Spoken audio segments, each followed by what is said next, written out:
Okay, shoutout sa lahat. Arton Zala, Elegander Carmen, Ardayan, Allen Valencia, at saka sa lahat ng mga silent viewers. Arton Zala, good morning. Umpisa na natin yung topic natin kasi medyo lang tayo. Short live lang tayo. Baka isang oras lang tayo. Alright. Asan na yung si Trillanes? Papasukin. Papasukin mo!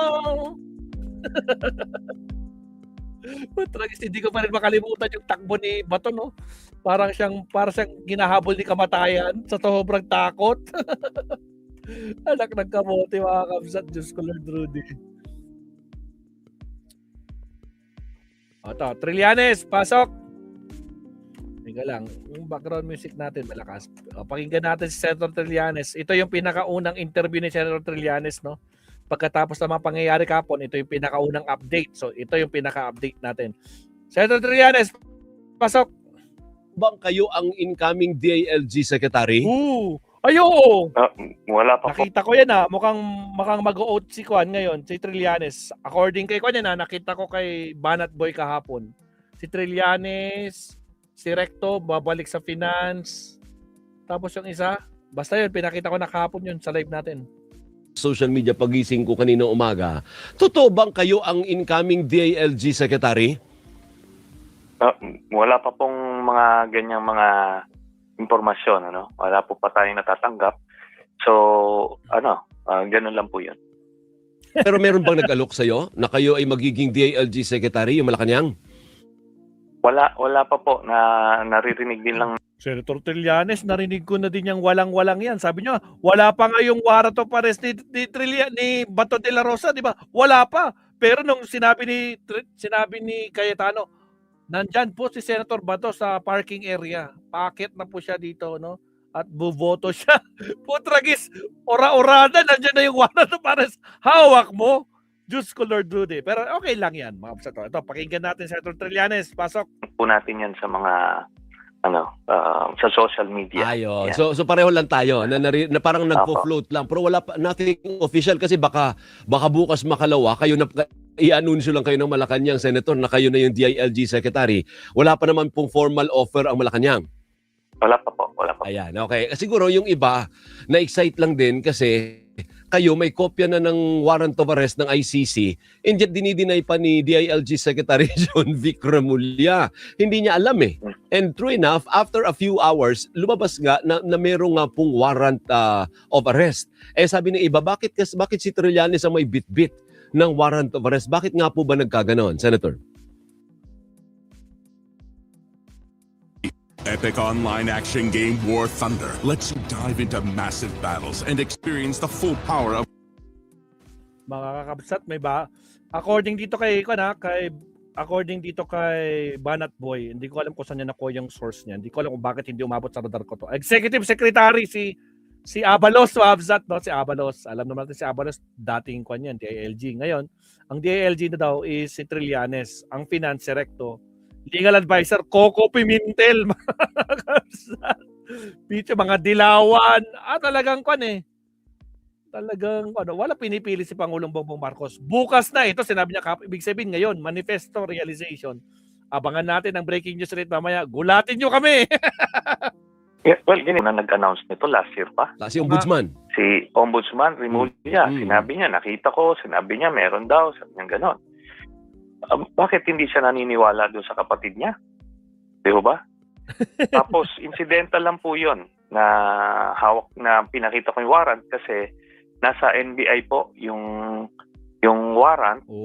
So, opo. So, kumbaga, hindi ikaw ang taga-silbi, hindi ikaw ang nag-execute ng warrant kahapon. Hindi ganoon. NBI ang nag-execute. Opo. At ando doon lang po ako, maliwanag yon dahil personal na request ni Bato de la Rosa.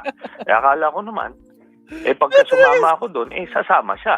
Di ba? Parang, siguro, inaamon niya ako. Di aking kahihiyan yung ginawa niya. Pero, mainam na rin po yun dahil, yun na nga, prior to this, kung hindi siya nagpakita kahapon,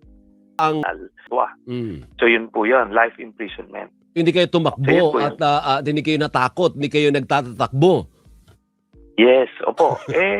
Ganun po yung batas eh. Alam nyo, ganito, ordinarily, pwede silang kasuhan ng obstruction of justice. Pag Yun. pumasok po yung otoridad na may valid warrant, lahat po nangaharang whether obstruction of justice. Tapos o cuddling a fugitive. Pero ito, Cuddling a inantay lang fugitive. naman siyang matapos yung session, pwede na dapat sinerve yung warrant. Kaso to de-escalate the situation, na minarapat na lang ng NBI na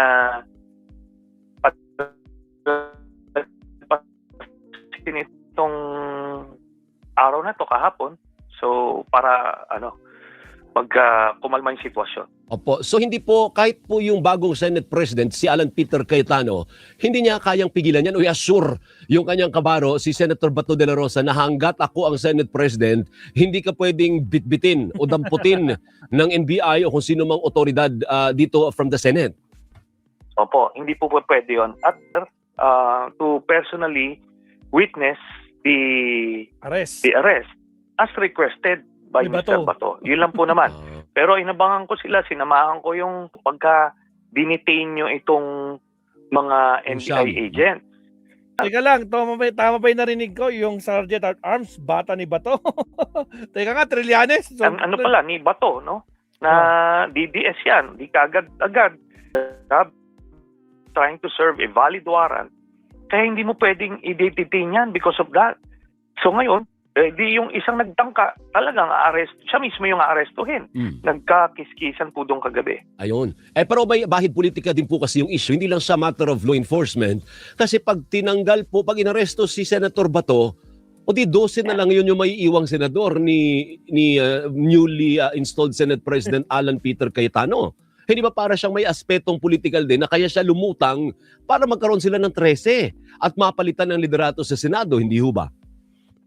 Gano'n na nga po yan. But hindi naman po pwedeng maging hadlang yun doon sa pagsaserve ng warrant. Gano'n lang po yun.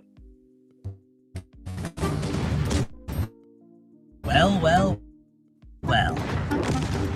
Again, good morning sa mga bagong pasok. Shoutout sa inyo. At syempre, huwag kalimutan mag-like and subscribe. Like pa tayo at share na rin, Ma'am Sat, ha? Salamat. Senator Bato to also be brought to The Hague. Dapat dalhin din yan sa The Hague at humarap sa pagliliti, Senator. Opo, sooner or later, darating po tayo dyan. Doon nyo po makikita na itong tao, international criminal na po ito. Ito, hindi po local courts na kaya mong... Tragis ka. Basta kapag si Trillanes nagsalita, ito, international criminal na to. Tragis. Pero Ma'am Sat, pag ito naging DILG, sigurado, nako po, walang ligtas si Bato dito. No? Pag ito naging DILG secretary, kung totoo man yung chismis na magiging ma-appoint siya ngayon. Tapos si Benhur Abalos ang magiging executive secretary. Tapos si Recto babalik sa finance. Ay nako, Diyos ko Lord Rudy. Tapos ang maliligayang araw nila. Maareglo yung mga kaso-kaso.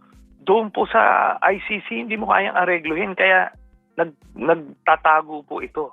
Ganun lang po kasimple yan. At, pero ultimately, mananagot siya. Senator, before we end, nabanggit nyo na rin lang si Vice President Sara Duterte. Ano pong reaksyon ninyo na 257 congressmen ang nag-approve? Ha?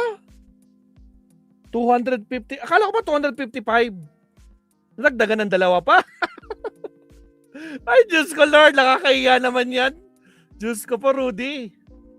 Ng articles of impeachment, pero ngayon nanganganib dahil ang Senado lalabas, mukhang mas maraming Duterte allies kumpara sa nakaraang liderato. Shout out, Sir Tony. Hindi naman po, no? Una-una, nakakalungkot at nasapawan yung magandang historic na moment na yon. 257 congressmen, representante ng taong bayan nagsentensya sa kanya. Ngayon, ito, nasapawan nung nangyari kahapon sa Senado. Pero yung leadership change, hindi necessarily kung yun ng boto doon kay Alan, yun ang boto sa acquittal. Hindi po, mahaba yan. Pag nakita nila yung ebidensya, marami dyan mga senador, baliktarin yan. Yung mga ibang tao doon, depende sa makikita nila o pulso ng taong bayan. So confident pa rin kayo na despite the change in the leadership sa Senate, makapag nakita nila yung isang katerbang ebidensya, they will convict and they will remove the sitting Vice President. Ganito na lang po. Confident din ako na hindi din tatagal yan si Alan Cayetano as Senate President. Sige, hanggang dyan muna, Senator Ganun na Sani. Maraming salamat. Tragis Trillanes. Confident din daw si Senator Trillanes, Mamsat, no? Na hindi tatagal itong si Cayetano bilang Senate President. Hindi tatagal. Sa bagay, totoo naman. 13 lang sila. Kung si Tito Sen nga na 15, di ba? 15 na yun, ha? Mas lalo na yung 13, mabawasan lang ng isa. Mawala lang si Bato. Goodbye.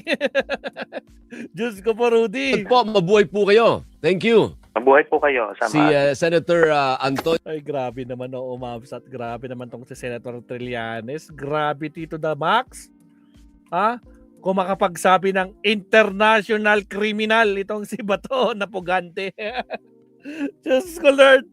Lahat sila pugante na. Pugante Roque, pugante Bato. baka hindi tayo magulat next month may bagong panibagong pugante ulit. Tandaan nyo, nilabas na ng ICC lahat ng mga co-perpetrators ni Digong at kasama doon walang iba kundi si Bongo. Takot na din. Kaya nga Arda yan. Tama ka dyan. Diba? Binanggit na rin si Bongo doon sa ICC. Kaya malamang sa malamang siya ang susunod. Bigro nyo yung warrant of arrest ni Bato, November 6 pa, 2025. Kaya naman pala ng November pa lang, nawala na si Bato kasi alam niya may warrant siya. Alam niya, di ba? Alam niya may warrant na siya, November pa lang. Kaya naman pala, November, December, February, March, April, May, June, July. November, December, February, March, April, May. November, December, January, February, March, April, May. Tama, 7 months na siya ngayon. Lumabas si Bato after 7 months. Diyos ko, Lord. So, ayan, maraming salamat Senator Trillanes sa update at sa mga pangyayari kapon. So, nandun lang siya para pagbigyan yung request ni Bato na, di ba sabi niya, Interpol, ikaw na ang magposa sa akin. O, di ba? Pinagbigyan niya lang si Bato, mga kakabsat. No? So abangan pa natin ang susunod na mga panibagong update kay Senator Trillanes. At kung totoo man na siya ang magiging next DILG, well, good. Sige, so be it. Siya ang bagong DILG secretary. Then so be it. Alright? Ngayon, pakinggan naman natin ang isang attorney. Tama ba ang ginawa ng Senado? Na kupkupin ng isang pugante? Diyos ko, Lord, Rudy. Pakinggan natin to. Diyos ko, Lord. Dali, i-share ko muna to. Asan na yung alak ng kamoting pugante to. Diyos ko po, Lord Rudy. Ay, gravity. Wait lang. Kunin ko yung video. Pagkatapos magmakaawa ni Bato, no? Wala silang karapatan. Tingnan natin to. Ay, countdown muna tayo. Countdown.